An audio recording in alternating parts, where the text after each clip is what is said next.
একই দিনে 3টে পার্সেল চলে এলে মনটা সত্যি অনেক খুশি হয়ে যায়। প্রথম বক্সটা আমি ওপেন করছি, যেটা ছিল নাইকা থেকে। এখানে আমি একটা ফেস ওয়াশ অর্ডার করেছিলাম, ডট অ্যান্ড কি।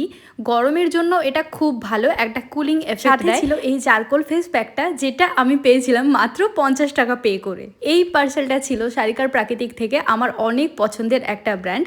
চলো এর মধ্যে কি কি আছে দেখা যাক। প্রথমেই একটা ডিটেন সোপ, একটা ফেস পাউডার আর একটা নিম কাঠের চিরুনি। বরাবরই ওদের প্যাকেজিং তো খুব সুন্দর হয়। আর এই চিরুনিটা অরিজিনাল নিম কাঠের কিনা তার জন্য আমি খুলে দেখলাম, গন্ধটা একদম নিম কাঠের মতো। এর দাঁতগুলো একদমই ধারালো নয়, তাই এটা দিয়ে চুল আঁচড়ালে স্ক্যাল্পে লাগবে না। এটা একটা ডিটেন সোপ আর এটা হচ্ছে ফেস পাউডার উইথ সানস্ক্রিন। এখন থেকে আমি এই প্রোডাক্টগুলো ইউজ করব আর তারপরেই তোমাদের সঙ্গে এই রিভিউটা শেয়ার করব। তারপর তোমাদের যদি মনে হয় তোমরা কিনতে পারো, অবশ্যই ভালো হলে।